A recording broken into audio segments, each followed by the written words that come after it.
달립니다. 사연을 싣고 달리는 남자 사일라입니다. 여러분의 하루는 무탈하셨나요? 오늘 배달된 사연은 정말 무겁고 어쩌면 우리 모두의 현실일 수도 있는 이야기입니다. 결혼 전에 받은 수억 원의 비상금 통장.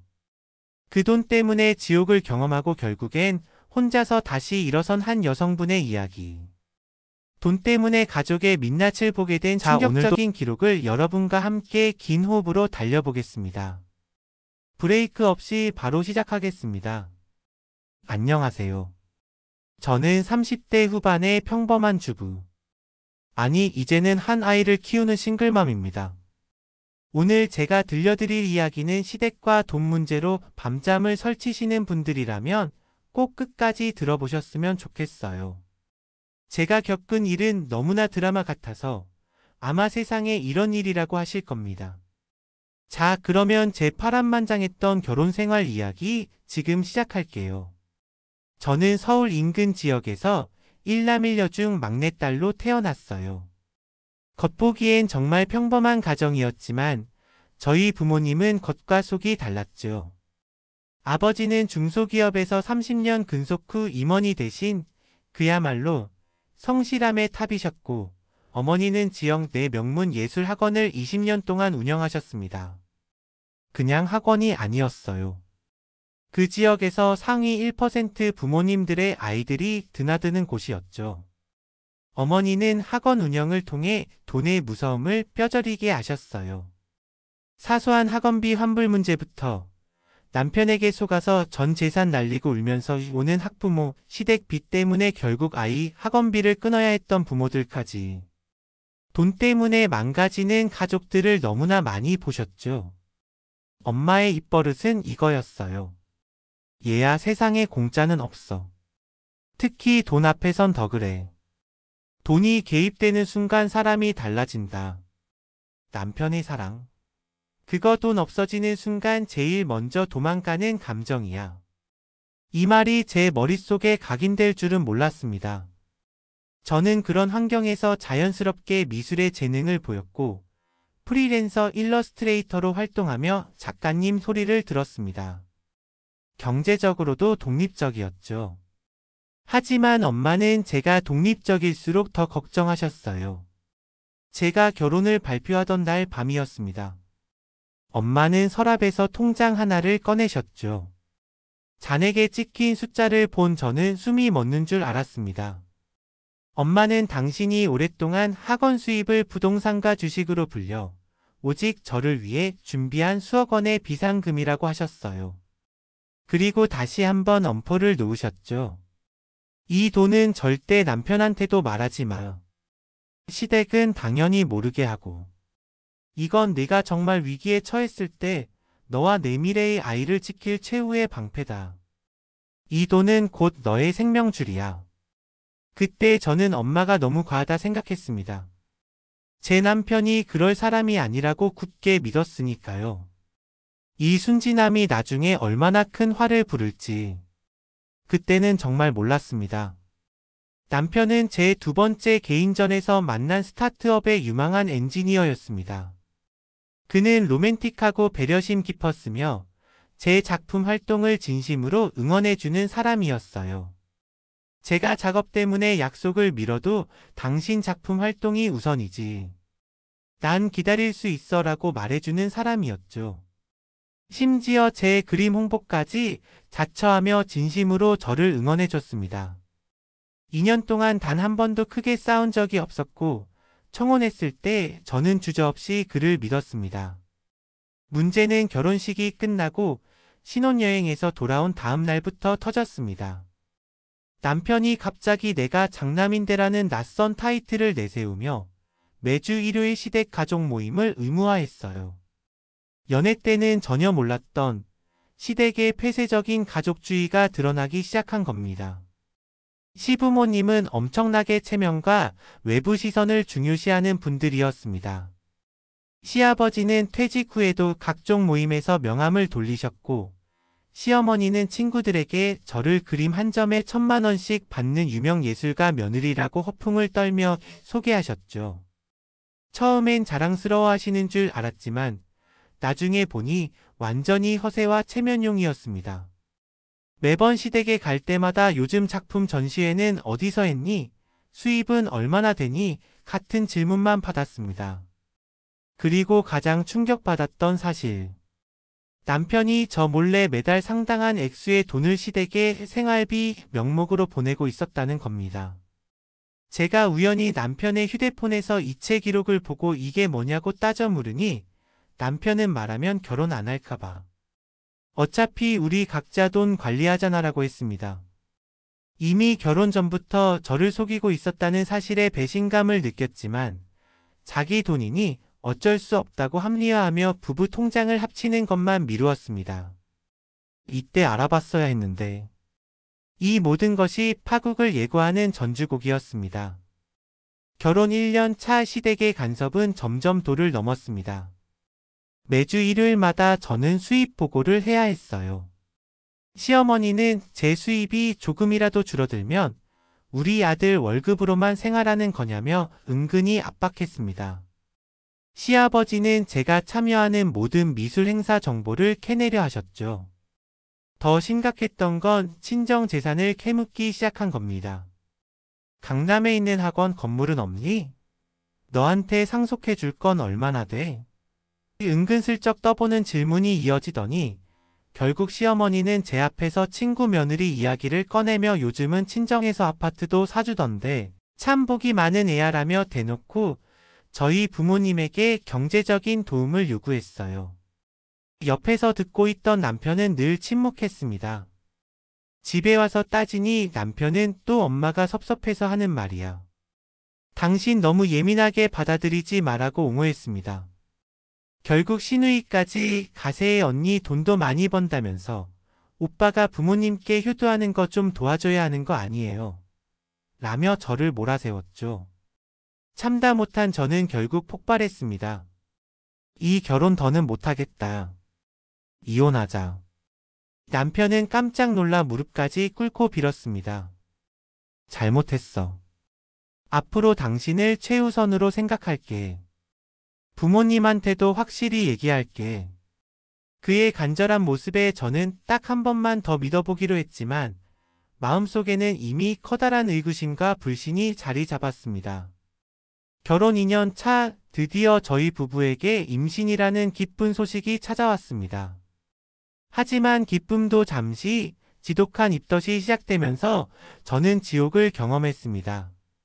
작품 활동은 중단되었고 하루 종일 누워만 있어야 했죠. 그런데 이때부터 남편이 180도 달라졌습니다. 새벽 3시에 김치찌개가 먹고 싶다 하면 정말 일어나서 끓여줬고 밤마다 퉁퉁 부은 제 발을 1시간씩 마사지해줬어요.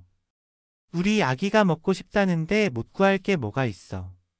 라며 한겨울 새벽에 수박을 찾아 헤맨 적도 있었죠. 주말에는 시댁 가는 소리도 쏙 들어갔고 매일 밤 제 배에 얼굴을 대고 태교 동화책을 읽어주며 좋은 아빠가 되고 싶다고 말하는 남편을 보면서 저는 이 사람도 아빠가 되니 정말 변하는구나.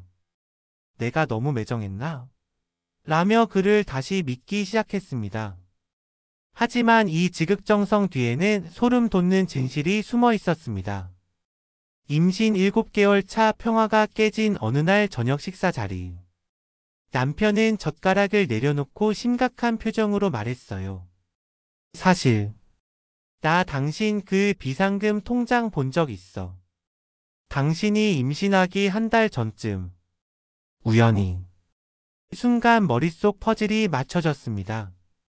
임신 전까지는 무관심하더니 임신하자마자 갑자기 잘해준 이유가 바로 이것이었구나. 제가 격분하여 따져 묻자 남편은 변명하다가 결국 본심을 드러냈습니다. 우리 아버지가 고위험 투자로 큰 손실을 봤어. 집까지 날릴 상황이야. 그 돈 딱 3년만 빌려주면 안 될까? 그동안의 모든 로맨틱한 행동이 수억 원의 비상금을 노린 철저한 연기였다는 배신감에 저는 몸이 떨렸습니다. 남편은 저를 이기적인 여자, 돈밖에 모르는 냉혈한으로 몰아세웠고 부모님 길거리에 낳는 꼴 보고 싶냐며 감정적으로 압박했습니다. 저는 그에게서 낯선 탐욕을 보았고 저희는 다시 지옥 같은 냉전에 갇혔습니다. 냉전이 한 달 넘게 지속되면서 저는 극심한 스트레스로 조산 위험 진단을 받았습니다. 결국 배가 돌덩이처럼 뭉치는 통증으로 응급실에 실려갔죠.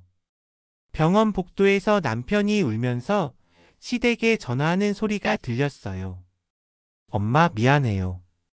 지금은 아내가 너무 위험해서. 그런 얘긴 나중에 해요.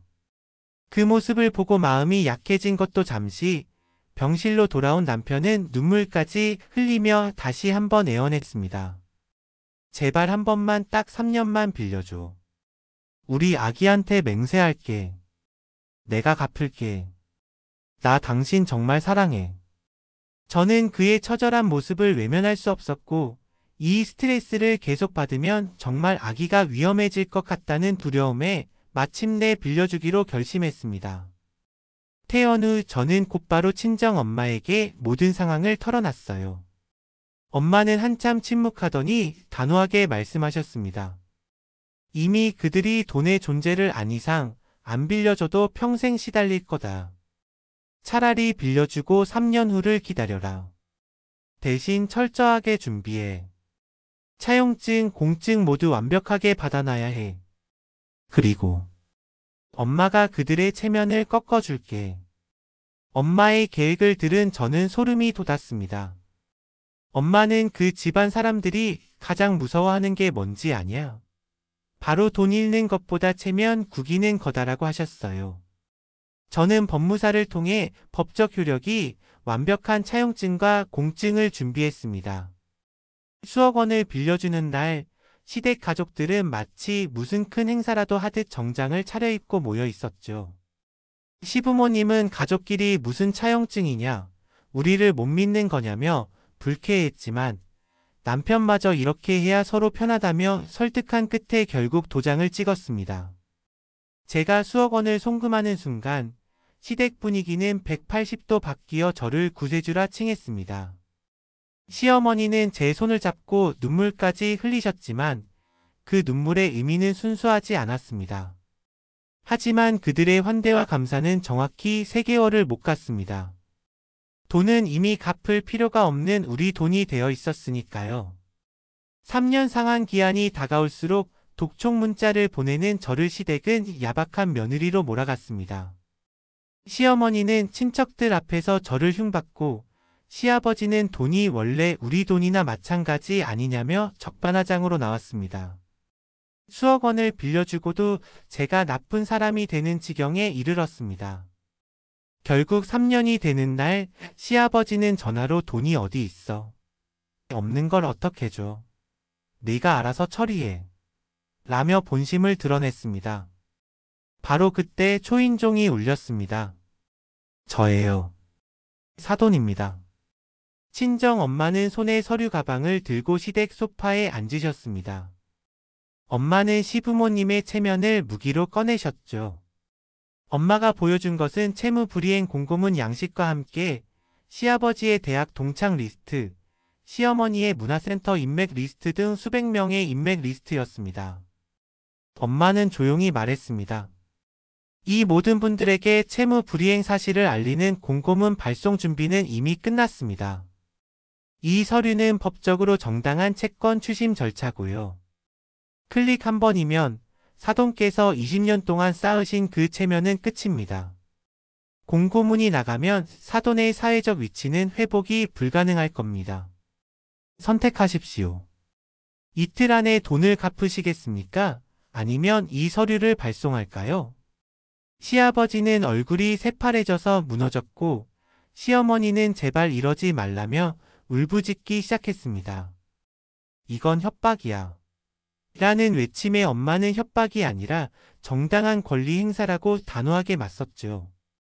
결국 이틀 후 시댁은 전세금을 빼서 정확히 수억 원 전액을 제 통장으로 입금했습니다. 20년 넘게 살던 아파트를 떠나 작은 월세 집으로 이사했다는 소식을 들었죠. 수억 원은 돌려받았지만 남편과의 관계는 돌이킬 수 없었습니다. 남편은 끝까지 저를 부모님을 길거리로 내쫓은 독한 여자로 몰아세웠습니다.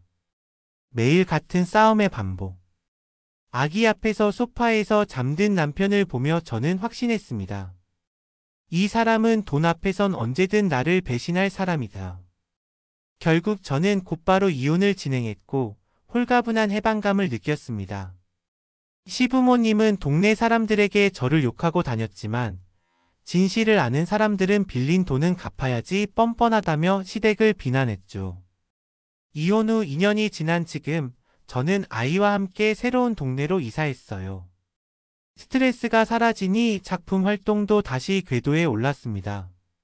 최근 개인전은 전 작품이 판매되는 등 해외에서도 러브콜이 왔죠. 경제적으로도 더 안정되었고 아이는 밝고 건강하게 자라고 있습니다. 결혼 전보다 지금이 훨씬 행복합니다. 가끔 전 남편 소식을 들으면 재혼 후에도 여전히 시부모님 때문에 고생한다더라고요. 그 버릇은 고치기 힘든가 봅니다. 이혼이 답이었습니다. 불행한 결혼 생활을 유지하며 모든 것을 빼앗기는 것보다 당당하게 혼자가 되어 나의 경제력과 아이를 지키는 것이 100배 낫다는 것을 깨달았습니다. 결국 저를 지켜준 것은 친정 엄마의 성견지명과 제가 가진 수억 원의 비상금이었습니다. 지금 혹시 시댁과의 돈 문제로 고통받고 계시다면 꼭 기억하세요. 돈 앞에선 가족도 없다는 엄마의 경고를요. 그리고 가장 중요한 것은 자신을 지킬 수 있는 재산과 단호함입니다. 저의 길고 파란만장했던 이야기를 들어주셔서 감사합니다. 자, 오늘의 배달은 여기까지입니다. 긴 여정 함께 달려주셔서 감사합니다. 한 여성의 인생을 송두리째 뒤흔든 수억 원의 비상금과 가족의 이름으로 포장된 욕심. 오늘의 사연은 우리에게 깊은 생각할 거리를 던져줍니다. 결혼은 사랑뿐 아니라 현실적인 계약임을 잊지 말아야 합니다. 오늘의 사연자님처럼 자신을 지켜줄 단단한 무기와 결단력이 얼마나 중요한지 뼈저리게 느낍니다. 사연자님과 아이의 밝은 미래를 진심으로 응원합니다. 저는 다음 사연을 싣고 다시 찾아오겠습니다. 오늘 하루도 안전운전하시고 내일 다시 만날 때까지 모두 평안하세요. 구독과 좋아요, 알림 설정은 다음 배달을 위한 연료입니다. 4일날 다음 사연에서 뵙겠습니다.